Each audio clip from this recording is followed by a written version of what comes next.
high-tech Russian mob is planning the heist of the century. We'll have them by midnight. An attorney who's discovered their plan This could be it. We've got her. has become their target. We know more about her than she does. Now, Kate! one cop is her only defense. Somebody knows every move we make. Take them out. William Baldwin, Cindy Crawford, Fair Game, Rated R. Starts Friday, November 3rd in a theater near you. Well, I think we should start with the elephants in the room, obviously, and that is Cindy Crawford starring in this movie. When this movie came out, she was offended by what people were saying, rejecting the possibility that she could be a lawyer, saying, and I quote, "I thought we'd gotten over the idea that if someone is beautiful, they must be stupid."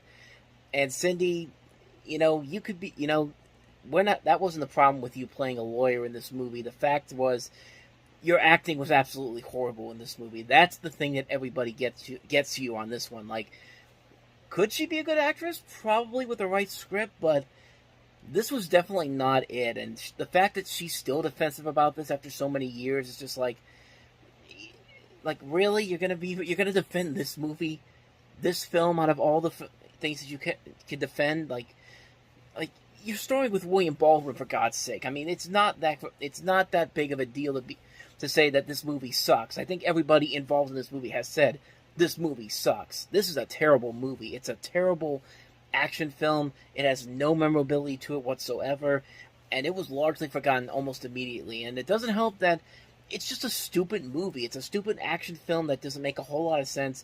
Like, even if you got some of these other names that they had involved in this, like Sylvester Stallone was going to be in this at one point. Gina Davis was going to be attached to it at one point. Julianne Moore, Brooke Shields, like, these are talented people, but they also had a lot of problems behind the scenes, and you can see immediately the film was actually cut by Warner Brothers because the test audiences didn't like the film. They had a part where Elizabeth Pena in it, who was cut from the trailer altogether. Like, she was cut from the movie altogether. Salma Hayek was brought in at one point, and then was she even in this movie? Yeah, she was in this movie. It's been a while since I've seen this movie, but I could have sworn she was in there. But because of this, they had to delay the film back for 3 months. So you already have a movie that's facing so much criticism by the casting alone, and then you have these behind-the-scenes antics to try to save whatever you can do with this movie, and this is the end result. This is one of the worst movies that came out in 1995, maybe one of the worst action movies ever made. It's a film that's just like, maybe if there was enough talent there to rewrite this and make it legitimately interesting, then maybe you could have had something, but no, you've got William Baldwin and Cindy Crawford. I mean, what else did you expect from this movie? This is a terrible, terrible movie. What more can I say? Fair game. It's unfair that you have to see this movie if you have to at some point. But anyway, let's get to a much better movie that came out this weekend. This is Holly Hunter starring alongside some notable names in here: Dylan McDermott, Robert Downey Jr., Charles Durning, and Bancroft. This is Jodie Foster's Home for the Holidays.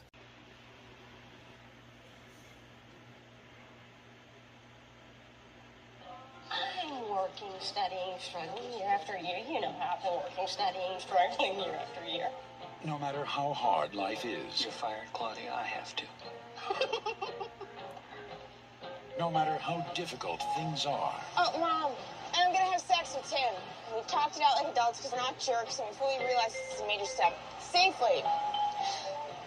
And not in the car. Happy Thanksgiving, Mom. There's one place you can always go.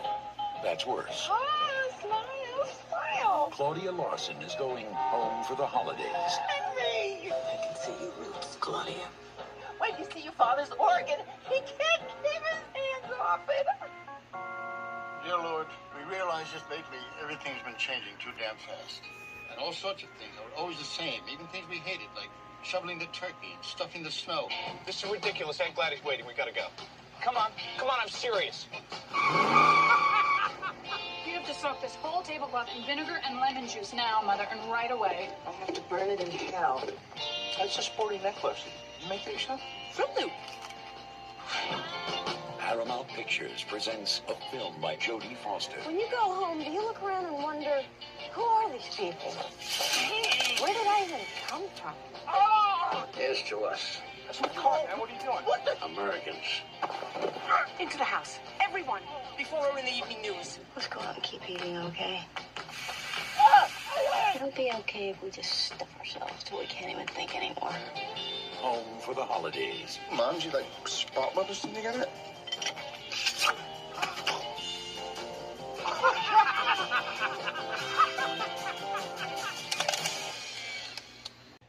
I don't think I've ever mentioned this on this particular show, but I've said in the past that there hasn't been too many memorable Thanksgiving movies or specials. Yeah, you'll have a Thanksgiving episode that is memorable here and there, but the biggest, most memorable Thanksgiving specials or movies, it comes down to two, really. A Charlie Brown Thanksgiving and Planes, Trains, and Automobiles. And I know there's some movies set around Thanksgiving we can kind of make the argument as them being technically a Thanksgiving film, but I don't know. I would definitely consider this movie to be one that's a Thanksgiving movie and a pretty damn good Thanksgiving movie. This is a movie that I think deserves a lot more respect. I think it deserves a lot more attention from a lot of people. It's a really, really great movie. And coincidentally, this past Christmas, during the Freeform's 25 Days of Christmas, they actually showed this movie on there in the rotation. And so maybe there is an audience building for this movie. And really, I think it's rightfully deserved. This is actually a really, really good movie. Not only do you see Jodie Foster showing her abilities as a director, you also have a strong cast that works incredibly well in here. Like I mentioned, Holly Hunter, Robert Downey Jr., Anne Bancroft, Charles Durning, Dylan McDermott, Geraldine Chaplin, Steve Guttenberg, Cynthia Stevenson, Claire Danes, Austin Pendleton, David Strathairn. Just a terrific, terrific cast involved in this movie. It kind of set up the trend that we got in the mid-2000s. You ever remember when we had those ensemble holiday family comedies? It started with The Family Stone, continued into stuff like Dan in Real Life, This Christmas, and Nothing Like the Holidays, and others like it. And most of them actually ended up being kind of decent, but they're all kind of the same thing. The family gets together, some things happen, a family feud breaks out, they get back together at the end, they learn to be better people, so on and so forth. It's very predictable, but usually when you have the right actors to make it work, you can usually get past those problems in those movies. And here it's much the same thing. The performances are excellent in this. The cast is very good. The film does move very much afloat. Like, it does move at a smooth enough pace. There are surprisingly a lot of really funny moments in here that I think work much better than in most ensemble comedies like this. It has a very predictable story, but honestly, it works just enough where it's very harmless. It's not really anything terrible or anything, but like I said, of the ensemble family comedies set around the holidays, this is probably one of the far more enjoyable ones, boasted by that strong cast, great funny moments. A very cliched script, yes, but it's a harmless and enjoyable movie that I think does deserve to get more attention. But like I said, I think it is starting to get more attention just for the fact that Freeform actually showed this movie this past Christmas, so the hope is that maybe this is something that will continue on for years to come, but you never know. But if it doesn't show up this year, definitely check it out this holiday season. I think you really will like it.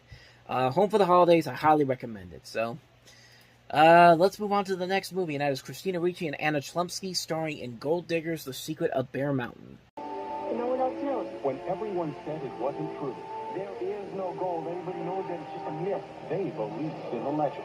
Find the cave at high noon on the day of the summer solstice. Isn't that mountain full of caves and mines? And one of them's going to lead us to the forest of gold. When everyone said they shouldn't be friends, They're wrong. I like her. they believe in each other. You're right, Jody. Gold Diggers: The Secret of Bear Mountain. Rated PG. Starts Friday at theaters everywhere. So you have a story that takes place in the 1980s in the Pacific Northwest. You follow these two teenage girls who were inspired by a local legend to find a fortune of gold inside a mountain.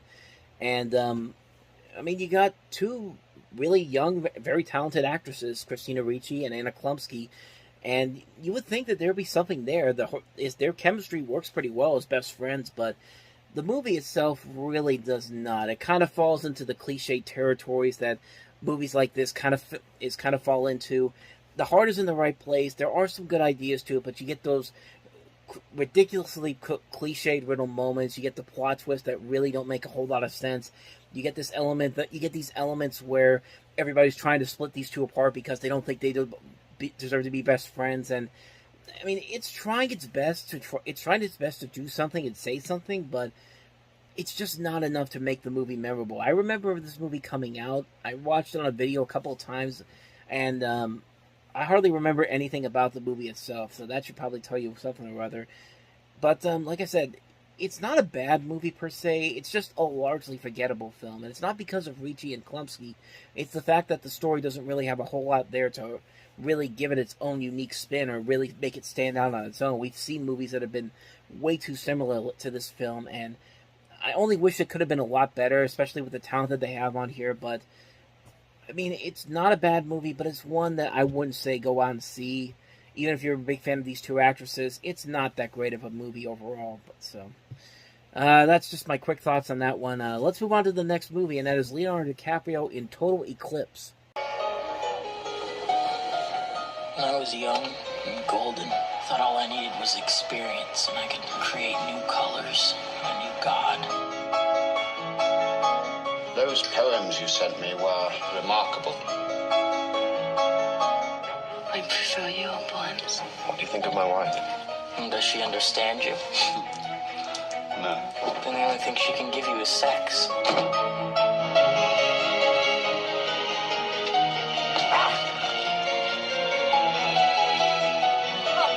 You help me, and I'll help you. And when we've taken as much as we can from each other, we simply split up and move on. I followed you. I had to. Do you love me? Yes. How many hours have I watched, wondering why he wanted so much to escape from reality? Why are you doing this to us? There never was such a man. Don't worry, you can have him back quite soon. Did he perhaps know secrets to change life?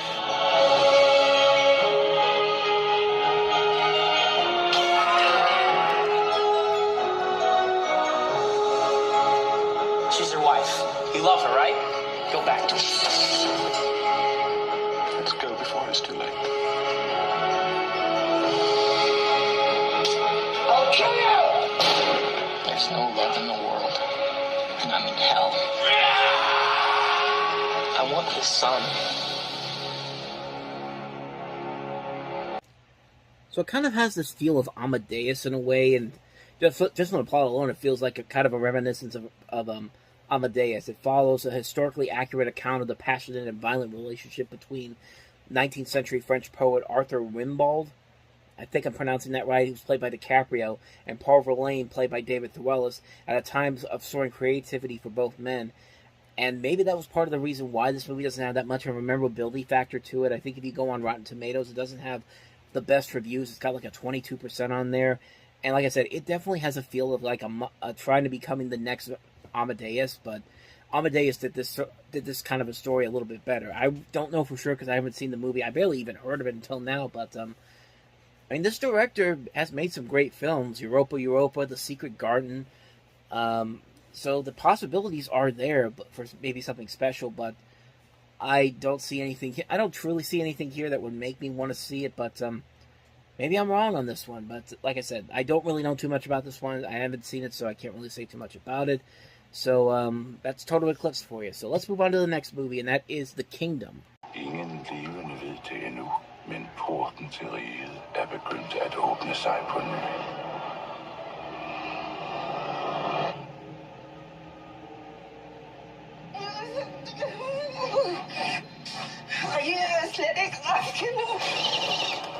So this is one of those ones where I really had to look for some details on this because this is based off of a Danish supernatural horror miniseries trilogy by Lars von Trier, which first aired in Denmark in 1994, and I guess this is a compilation of the entire first series made into a feature film. I'm just guessing from that because there's not really a whole lot to go off on, but this is the one thing that came up.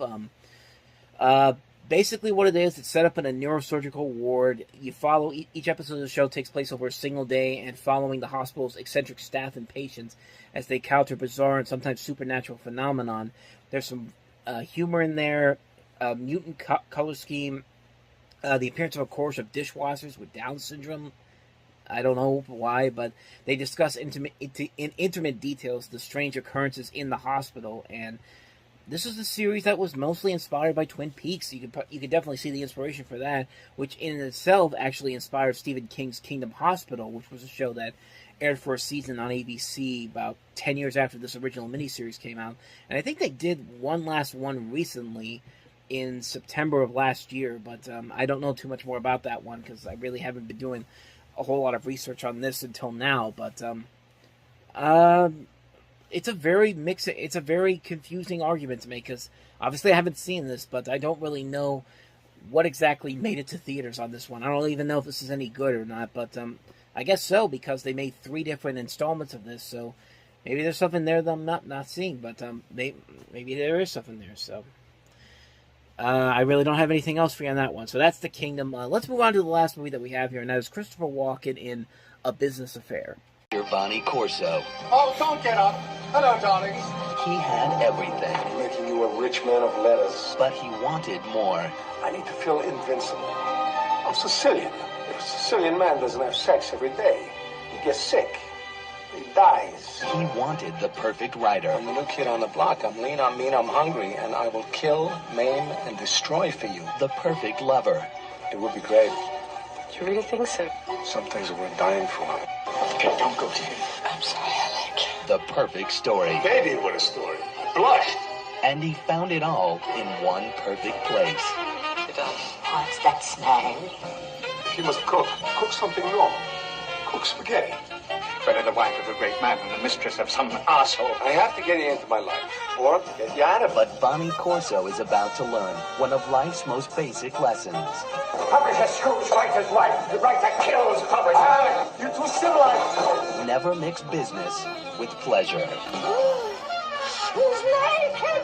I want to make love to you. Critics have called this one of Walken's best performances since The Deer Hunter. Make it your business to see A Business Affair. Christopher Walken, Jonathan Pryce, and Carol Bouquet. A Business Affair. I mean, this definitely feels more like a Christopher Walken movie than Prophecy did, which we looked at earlier in the year. But, I mean, he gets to do his tango routine in this movie, and you see the performance that he gets in this. He's clearly having the time of his life making this movie. With that said, I haven't seen it, so I can't really say too much about it. But that trailer definitely has me very excited because this looks like classic Christopher Walken, the fun Christopher Walken that you used to see, that you go to a movie to see whenever he's in it. Like, he just really doesn't care what he's doing as long as he's entertaining people. And sure enough, this definitely looks like a movie where he's having a really good time playing this role. He also stars with Jonathan Pryce and Carol Bouquet. Tom Wilkinson's also in here as well, so it could be something pretty fun. I mean, just to that fact that Christopher Walken looks like he's having the time of his life, that makes me want to see this. So if I ever see it one day, I might definitely check it out. So if I ever see it to buy or see if it's available, I would definitely check it out in a heartbeat. This looks like a ton of fun. So, yeah. So that is Business Affairs.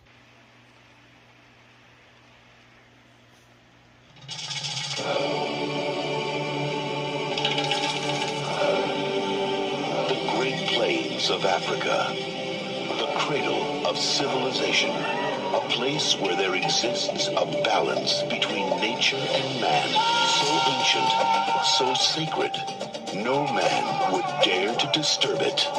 Game away, baby! Woo!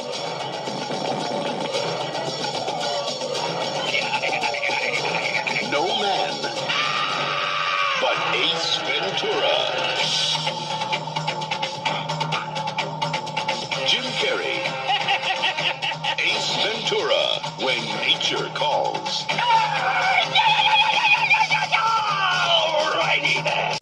So this doesn't even come 2 years after the original Ace Ventura was one of the first films to put Jim Carrey's name on the map, and because of this movie went through several different directors while they went into production. One of the directors was Tom DiCirico, who actually went on to direct Celtic Pride a year later, and because of the success of the first movie, Jim Carrey kind of had the power to decide which director he wanted to have work on this, and so he essentially replaced him with Steve Odenkirk, which has been a name that you have very much heard of. Even if you've never heard of the name, you've definitely seen his work before. He's worked on stuff like Kung Pao Into the Fist. He worked on Jimmy Neutron Boy Genius, Barnyard, just a number of different projects that you may not know his name, but you've definitely seen his work before. He wrote Bruce Almighty and Evan Almighty. He has a good rapport with Jim Carrey. And actually, there was a point where Spike Jonze was intended to direct the film, but Carrey turned it down because there was no experience between him as a filmmaker at that point.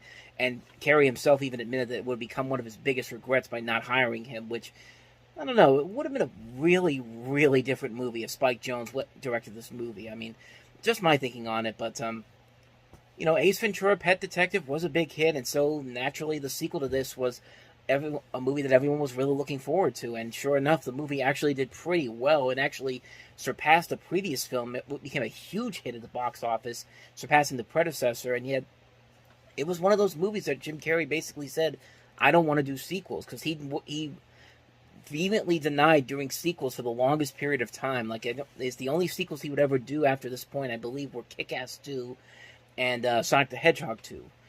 And I think he was offered The Mask 2 at one point, and then Ace Ventura, of course, and then I think he was also offered a chance to do another Bruce Almighty movie, but he didn't return for those. And Ace Ventura: When Nature Calls, I think, is a very funny movie. I think it's a fun concept. I mean, why not take this character and put him in Africa? I mean, that's a great concept alone. Would make for a fun sequel. And there are funny moments in here. Is it as good as the original film? I won't go that far. I think it's definitely a little bit of a step down from the previous movie, but it still has a ton of funny moments that just still hold up after all these years. It's just a movie that's just still very funny, still very creative. Moments in here that I could still watch this movie and memorize the lines to this over and over again. It's just that these scenes are just that good that it's still very funny. It's still very creative. It's not as good as the previous film, obviously, but it still does more than enough to recommend it. I think if you like the first Ace Ventura movie, chances are you're definitely going to love this one a lot. Ace Ventura: When Nature Calls.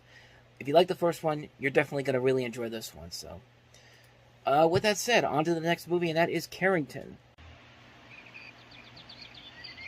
Who on earth is that ravishing boy? Harrington. I was just thinking about that disgusting old man with a beard. He's a bugger. I never know what that means. He's a homosexual. You really like to be called Carrington? My first name is Dora. I see. You know as well as I do, it's a sickness with Carrington. So basically, you're following a relationship between artist Dora Carrington, played here by Emma Thompson, and Linton Strachey. Strachey? I think I'm pronouncing that right. He's played by Jonathan Pryce, and this takes place in the early 20th century. So it's a period piece movie, and one that I'm not too familiar with. I don't even think that this was the notable film that Emma Thompson did in '95 that received a lot of praise. I think that was Sense and Sensibility, which we'll get to eventually. But I don't really know too much about this one. I haven't seen it, so I can't really delve too much about it. But I mean, it's got Emma Thompson and Jonathan Pryce, two very good actors, and I think they could really usually sell a movie and put some effort into it, even if the movie doesn't end up being as great as they want it to be.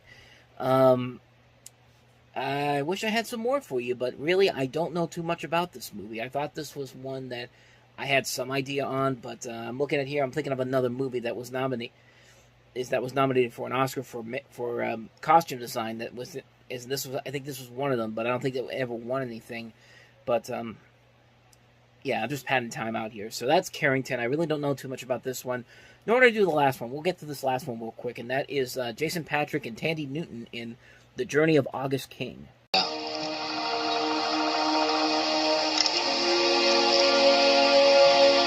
It's no need, mister. But you better not let Mama or Papa see her. That somewhat kindly upon August King, but powerful forces have been unleashed. Because people, even this morning, have come through my gate and said laws have been broken, property rights violated.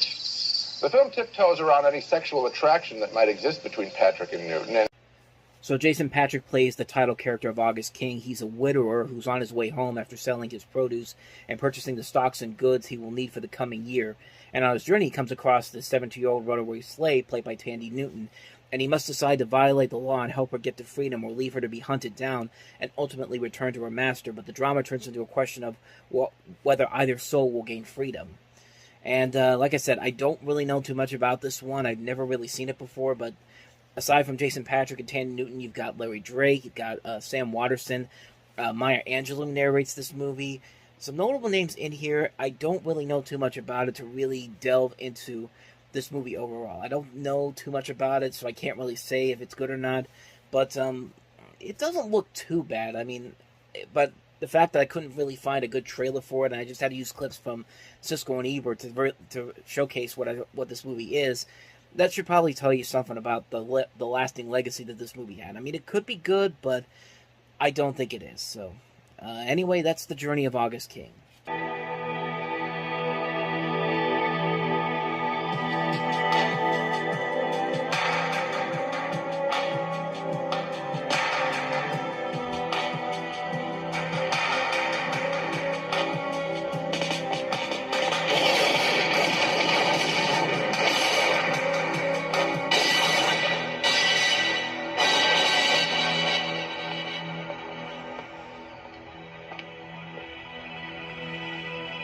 Expecting someone else? So I may have mentioned this when I did License to Kill in 1989. Pierce Brosnan was actually supposed to replace Roger Moore, but unfortunately he was stuck in a contract with NBC. NBC wouldn't let him out of his contract with Remington Steele, so they had to scramble to find a new person to take over, and that was Timothy Dalton, who took over for 2 movies with The Living Daylights and License to Kill. Probably 2 of the more underrated James Bond movies. I don't think anybody really gives Timothy Dalton his credit as James Bond, because a lot of what would eventually be shown in the Daniel Craig movies shows up in those movies, and I think they're very well done. I think they're very underrated films that deserve a lot more attention, but Pierce Brosnan now finally gets a chance to shine almost 10 years later, and some also notable things about this particular film is that because this was after License to Kill, the world politics had changed. This is the first James Bond movie to be produced since the fall of the Berlin Wall, the collapse of the Soviet Union, the end of the Cold War, and there was a lot of questions about whether or not James Bond could still be relevant in the modern world, and most people thought that it would be ridiculous to try to bring him back, and it's best to leave an icon in the past, but the people who made this movie had some ideas of how to do it. They could have gone with a period piece in the 1960s, a female 007, or a black James Bond, which really right now, with Daniel Craig now officially done with his films, that's pretty much where they might be going from there. I mean, you never know. Idris Elba could still end up being James Bond for all we know. But they decided to go back to the beginning of to what makes the series so unique, and it was seen as a successful revitalization. They modernized it for a modern audience.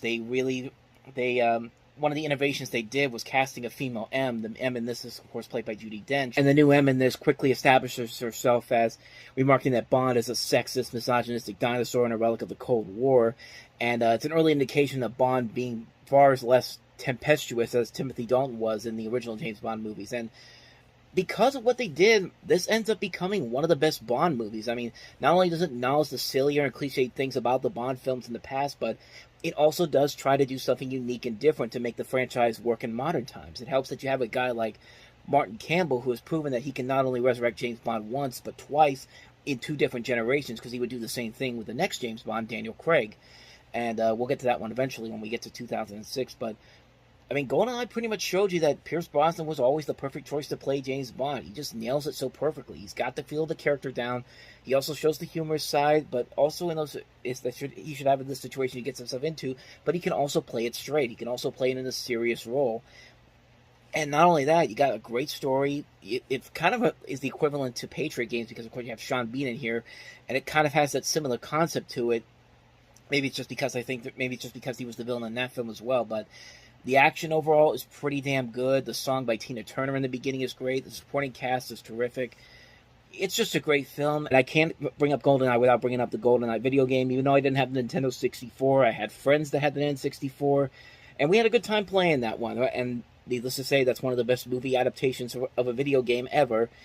Video game adaptations of a movie ever, I should say. But, like I said, GoldenEye perfectly sets up Pierce Brosnan's Bond films on the right note. Everything's working in the right direction. They did a great job of bringing them into modern times. It's a near-perfect James Bond movie. It's easily one of the best films in the series and one to not be missed out on. I mean, if you haven't seen it by now, you're doing yourself a huge disservice. It's basically down to that, so. That's GoldenEye. Let's move on to the next movie that we have here, and that is Michael Douglas and Annette Bening starring in The American President. To convey to you that he's sending his energy bill to the floor with a call for a 10% reduction. The president's expecting our full support. Yes, he is. The president's dreaming, AJ. The president Sydney critically misjudged reality. If he honestly thinks that the environmental community is going to whistle a happy tune while rallying support around this pitifully lame mockery of environmental leadership, then your boss is the chief executive of Fantasyland. Morning, Mr. President. How are you today? I couldn't be better. My apologies for the interruption. Mr. President, I don't know what to say. I'm speechless. All evidence to the contrary. What would happen if I called Sydney Wade and asked her to be my date at the state dinner on Thursday evening? President, you can't just go out on a date. I'm having dinner at the White House. I'm having lunch at the Kremlin. I don't know what happened. One minute I was calling him a mockery of an environmental leader. The next minute I had a date. She didn't say anything about me. Well, no, sir, but I can pass her a note before study hall. Would you like to dance? Yeah, I guess. I mean, yes, sir. I'd love to. Never mind that she is the hired gun of an ultra-liberal political action committee. And never mind that his 12-year-old daughter is sleeping down the hall. Lucy, are you okay with this, my having dinner with a lady? Dad, it's cool. Just go for it. Never mind any of that, folks. My name is Bob Rumson, and I'm running for president. In the past 7 weeks, 59% of the country has begun to question your family values. This poll doesn't talk about my presidency. This poll talks about my life. I gotta nip this in the bud. This has catastrophe written all over it. Sydney, the man is the leader of the free world. He's brilliant, he's funny, he's an above-average dancer. Isn't it possible our standards are just a tad high?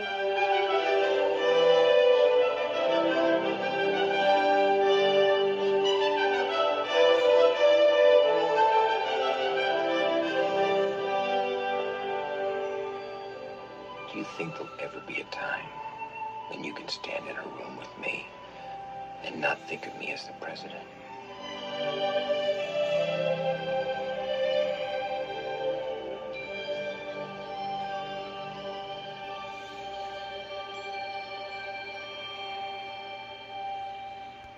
So, of course, Rob Reiner's previous film was the infamously bad North, but here's what happens when you take a pretty solid ensemble cast and actually make a really damn good movie out of it. And Rob Reiner really redeemed himself after North, and he makes a pretty enjoyable romantic comedy with a concept that's very interesting. Like, you have a president here who's a widower. I mean, that's something that you don't ever see in movies, honestly. And he basically pursues a relationship with this lobbyist played by Annette Bening, and they end up having a chemistry together, and it's all in the matter of this bill that's taking place during a re-election year. Just a great cast overall. Michael Douglas, Annette Bening, Martin Sheen, David Paymer, Samantha Mathis, Michael J. Fox, John Mahoney, Wendy Malick, Shauna Waldron from Little Giants, Richard Dreyfuss, Joshua Malina, who would later be on The West Wing, and you could definitely see the influences that Aaron Sorkin took with him when he took this over to The West Wing. I mean, this is pretty much the prequel to The West Wing, right down to having the president in The West Wing, Martin Sheen, in here, and it's just an amazing movie. Like, Michael Douglas and Annette Bening have this amazing chemistry that just works, and it's a fun concept. It's a great story that you can get invested into, and it's a very intriguing story. It's a nicely made film, and it definitely puts Rob Reiner back on track after the North really damaged his career a lot, when you really think about it. But this is a nice return for him. It's a nice return for him. He gets a lot of great performances out of this. It's one of the best movies that came out in '95. It's a movie that has its heart in the right place. It's a fun movie. It's a great film that also can be seen as a mainstream romantic comedy that works really well. I love this movie, man. I think this is a fantastic film.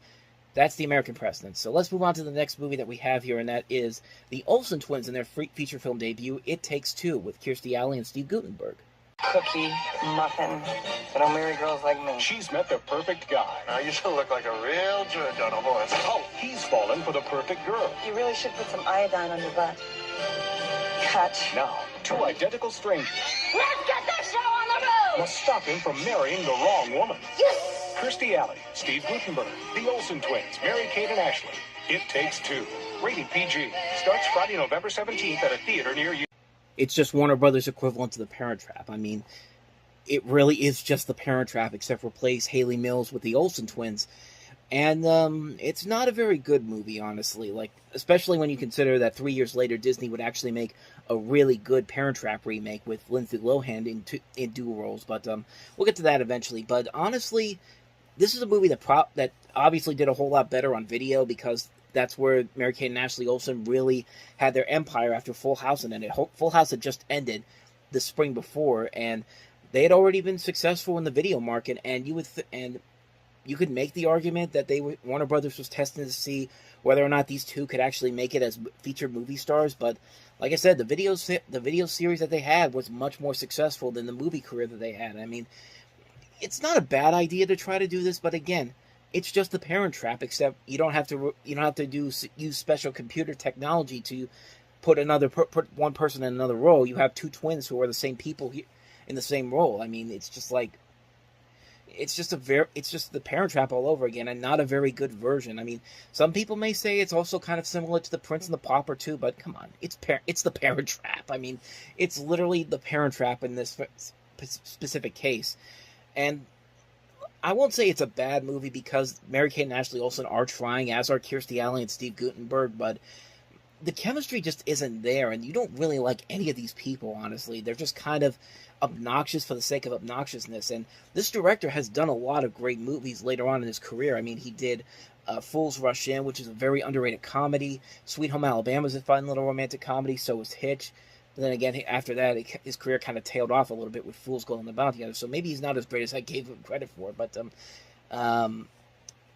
yeah, you see what there is on there. It's just the Parent Trap. It's just the Parent Trap, except it's done by Warner Brothers and replaced Haley Mills with the Olsen twins, and it's passable, but it's nothing too spectacular. It's not like you can tell that Warner Brothers knew that Mary-Kate and Ashley Olsen were going to be more successful on video, and that's why most of their movies went to video.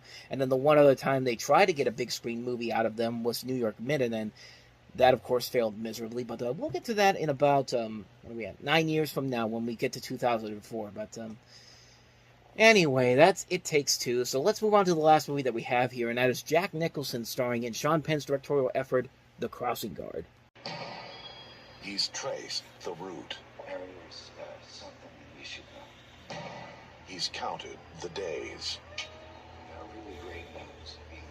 Spectacular news. He's practiced the act. What's your great news? He's out. John Booth is out. I'm gonna kill him.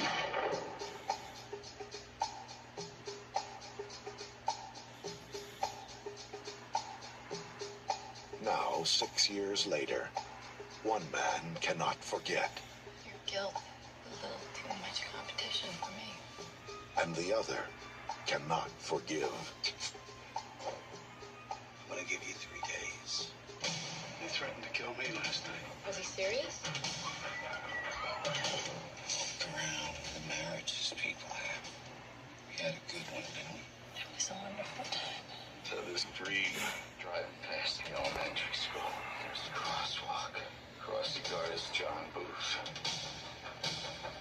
Freddie, whatever you're doing, stop it.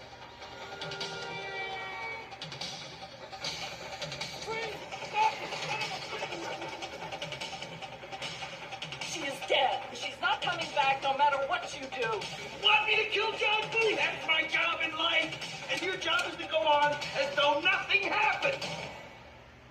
Jack Nicholson, David Morse, Robin Wright, and Angelica Houston. Some men wait a lifetime to cross the line. Some can't wait another day. The Crossing Guard. Very underrated Jack Nicholson movie. This is probably one of his best underrated films because he's not playing the typical Jack Nicholson character that we all know and love, that sly, sophisticated, cool guy. No, he plays a guy that is out for. He's kind of like an equivalent to Charles Bronson in Death Wish. He's out for revenge against this one person who killed his daughter, and it's a really good performance that's so different from what we're used to seeing from Jack Nicholson. I think it works really well here. You also have a great cast that includes Jack Nicholson's ex-wife and former co-stars in Pritzi's Honor, Angelica Houston. You also have David Morse, who's been a great actor, great character actor. Robert Wright Penn. You have Piper Laurie in here. Kalita Smith from Bernie Mac. Kari Wheeler. Just some notable names in here. And this is a great movie. It's only the second movie Sean Penn's ever directed. And he's made a lot of great movies as a filmmaker. This is one of his strongest films. Definitely a very underrated thriller. I really enjoyed this movie a whole lot. If you haven't seen The Crossing Guard, definitely check it out. You're going to see one of Jack Nicholson's strongest performances ever. Great film. Can't recommend it enough. Crossing Guard, definitely check it out.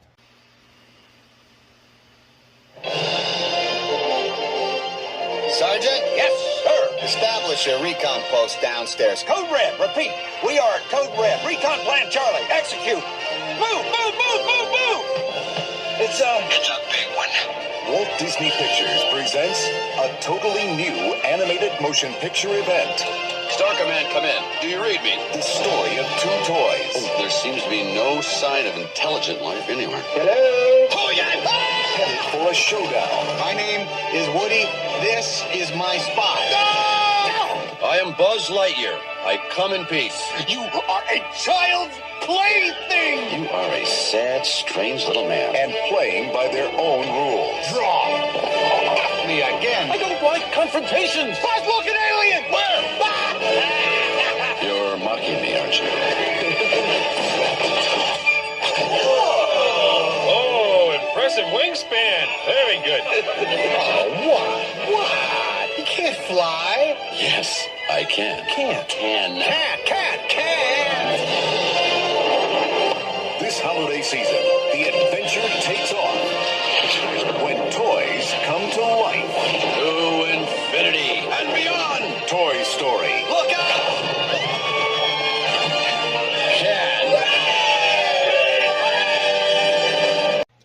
Like I said, this is a movie that really does not need an introduction. I think everybody knows what Toy Story is, who's involved with it, why it's considered such a beloved movie, and why it's considered a groundbreaking movie. It's the first animated movie done entirely by computers.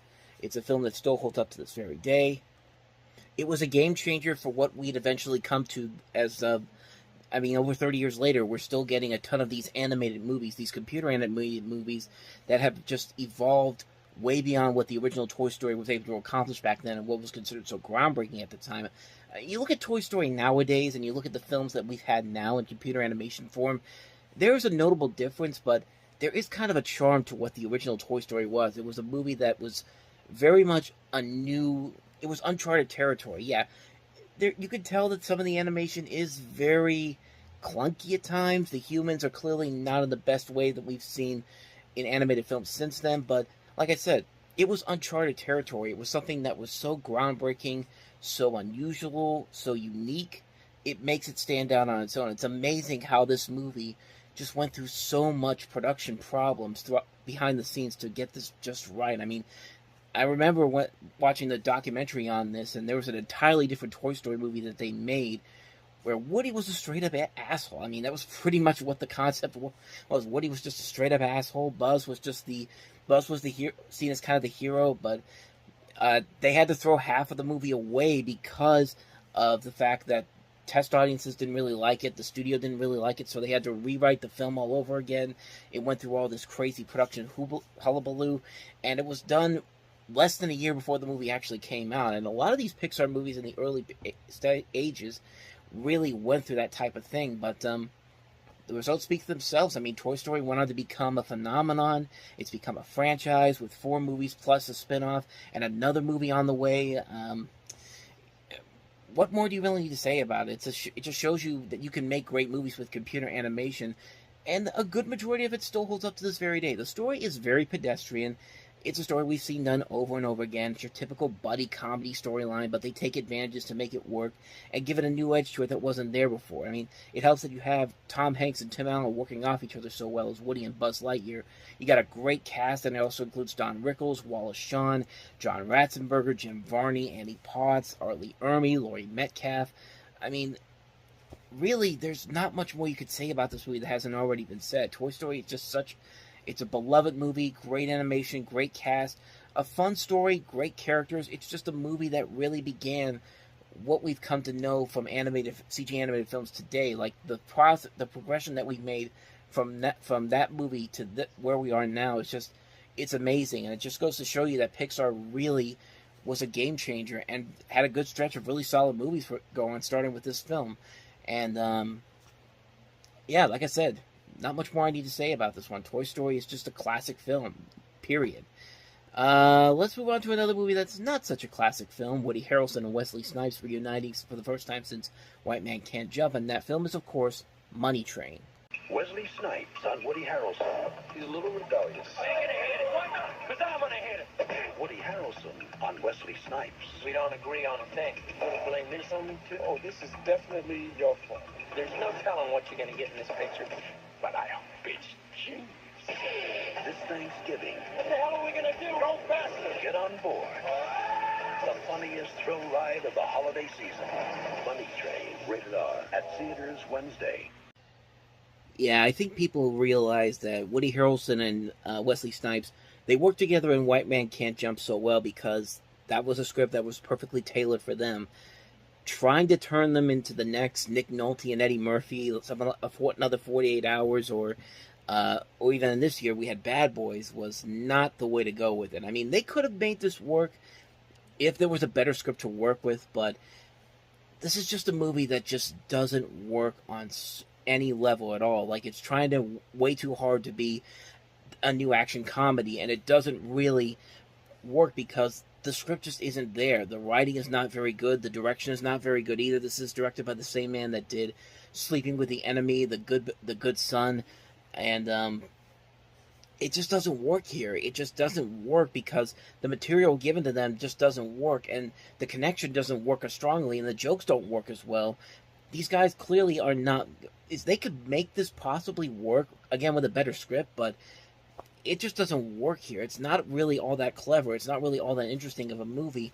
And really, the best thing that honestly came out of this movie was Jennifer Lopez. I mean, this is a movie that kind of started her film career and showed people that, hey, she can actually keep up with these guys. She actually has a lot of the really good moments in the movie. She actually shows that she could be a capable actress that she would later show on in the rest of the 90s. But as far as the rest of the film itself goes, it's just a mess of a film. It's a film that had so much promise to it because of what these two guys did in White Man Can't Jump, but it just goes to show you, if you don't have something on the same caliber of a writing level or a directorial level, you can't really make this kind of thing work, unfortunately.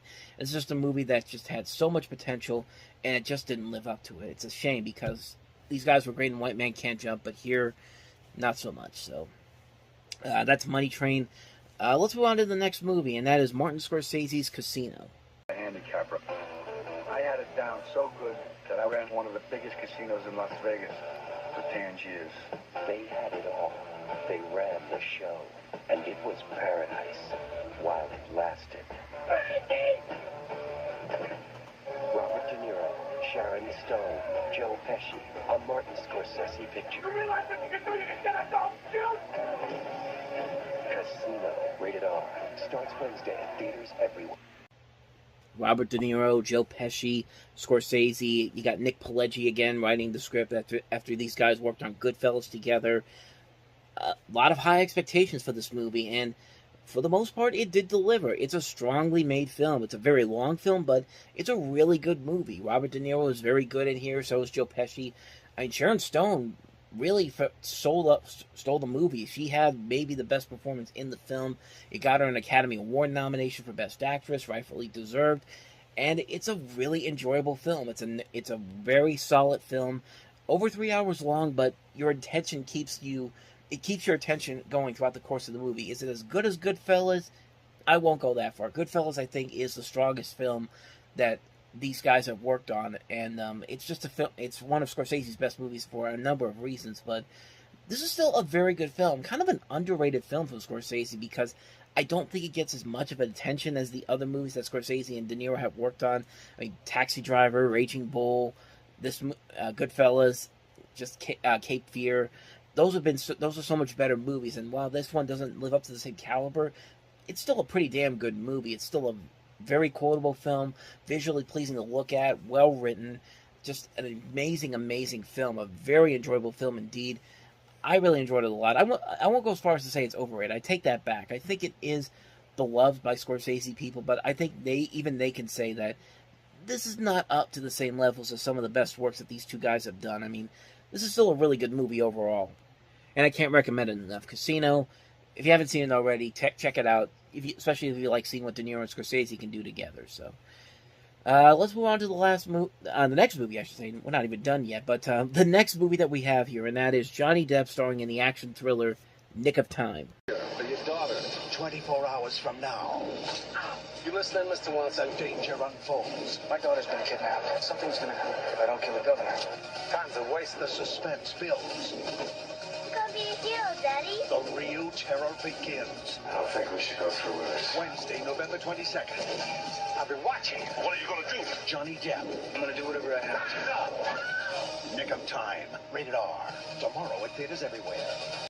Another intriguing concept, making a thriller that's basically set in real time, kind of a precursor to what we see in something like 24, which made that formula work a lot better. But it doesn't really work if the script is not really all that clever or really that interesting, and it's really not on either side. I mean, Christopher Walken could have had a good time playing a villain in this, but he's kind of phoning it in. It's one of those movies where he just takes the check and just goes off on his own. And for Johnny Depp, somebody of his caliber, I think he should have done a whole lot better than this. Not to say that he was bad in the movie. I did like some of the things that he was able to do. I mean, he wasn't just the typical action hero. He did actually use his smarts to actually try to get through some of the situations in this movie. But the story itself it just wasn't written well. And these people, this is a good director too, John Badham, who was kind of at the twilight of his career. I mean, after this, he'd only direct one other movie for theaters, and then he'd eventually go on to just working on television films up until his death. Actually, is he still alive? Yeah, he's still alive. I'm sorry, John Badham. I'm sorry if I said you were. I'm sorry that I said you were dead. I'm sorry about that, but you get kind of the idea. This was kind of the end of the time when a John Badham movie was actually pretty exciting, because he had made some movies that were not as good as some of his early works. After The Hard Way, like Point of No Return, Another Stakeout, Drop Zone, Incognito, his career really took a nosedive, and he kind of just stepped over into television, where I think he had some more success there, but the problem is the movie, I think, has a lot of good ideas. I think the movie does have a lot of interesting concepts, and just the writing just isn't there. This writer is not really putting enough effort into making this a solid story that could make sense. This writer is Patrick Sheenan Duncan. Yeah, Patrick Sheenan Duncan, and he hasn't really written a lot of good stuff in his career. He wrote looking at some of the movies that he wrote here. He wrote A Home of Our Own. He wrote Courage Under Fire. Mr. Holland's Opus I thought was okay, but other than that, it's largely forgettable movies, and this is a largely forgettable film. It's an interesting idea. I also don't like that some of the characters here don't act the way they're supposed to act in this situation. Like the kid in this movie is way too calm about this whole situation. She's being kidnapped, and she's just like, "No, it's cool, man. It's cool. My dad's gonna be a hero." It's just kind of like, oh, you should be a little bit more worried here, kid. I mean, that's just my thinking on it. But the movie overall, it's largely forgettable. These guys have been in better movies than this. Johnny Depp and Christopher Walken. John Badham has made better movies than this. This is a forgettable movie, man. This is a film it just doesn't work on any level whatsoever. It's a film that's really disappointing on so many levels. That's Nick of Time. So let's move on to the next movie that we have here, and that is Frankie Starlight. It's beautiful, isn't it? Beautiful. Excuse me. One, Mrs. Come on, hello. Who may I ask is he? Fun fact, I thought I grabbed the wrong movie. You see, in that scene there, Colin Farrell, I'm looking at his credits on the credit for this movie on the Wikipedia page, and Colin Farrell's name's not on there. You do see Gabriel Byrne, Ann Perillo, Matt Dillon. I'm guessing that was one of his early movies that he was in, and he's uncredited, but that's from that movie, Frankie Starlight. And honestly, I really don't know too much about this movie overall. Like, I never knew about this movie. Basically, it follows a writer with dwarfism sharing the story of his unconventional, though not altogether bad, upbringing as his mother struggles to raise him in the mid-20th century with the help of her surrogate father. And that's really only one of the few clips I could find of that movie. And I don't know. I mean, I don't really know if it's good or not. Like I said, I haven't seen it, so I can't really say too much about it. But I mean, it's got a good cast that could make it work, but I didn't see a whole lot there that made me want to see it. I mean, honestly, it could be good, but No real interest in seeing it right now. I just know that came out this weekend. Might as well bring it up. So that is Frankie Starlight. Let's move on to the last movie that we have here, and that is 2 Bits. When the country was young and life was tough, You ready for depression on? Aw, Ma, I know you got a dime hit someplace. a boy had few places to turn. Wanna go down to church? I wish I could go to movies. 25 cents all day till 6. But Gennaro could always turn to his grandfather. It don't seem right. What don't? That you should die just so I can go to the movies. He shared his wisdom. If a man is a virgin on his wedding night, he's gonna be a virgin the rest of his life. I didn't know men can be virgins. He opened his heart. You won't do me one little favor. Says who? You gonna do it? Sure, but what? It's the one sin I commit in my life. I couldn't forget the next day. Here's another movie that I got confused on the title because there was actually another movie called 2 Bits that was released in 1995. It was a film called 2 Bits and Pepper with Joe Piscopo, and this is not the movie that I was thinking of. This is a different movie altogether.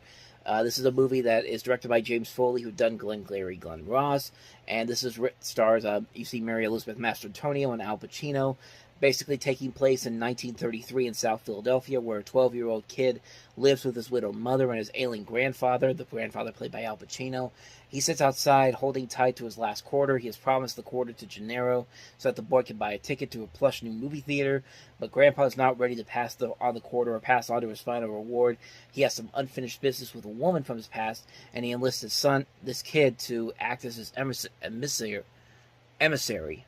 I think I'm pronouncing that right, so... you could probably tell I haven't seen this movie, and I really did not know anything about it until I saw that trailer, but, it has kind of a feel of Cinema Paradiso, that movie that came out early in the 90s, which I really like. This feels like a different version of that, but, I really can't go into too much with it because I haven't seen the film, so I really do not know too much about it, but the casting definitely has my interest. It's very interesting to see Al Pacino in a role like this, so, I mean, maybe it could work, maybe it doesn't work, who knows, but, I'd probably watch it at some point. I'm not going to watch it soon, but it definitely has my interest, so, like I said, not too much there on that last one, 2 Bits.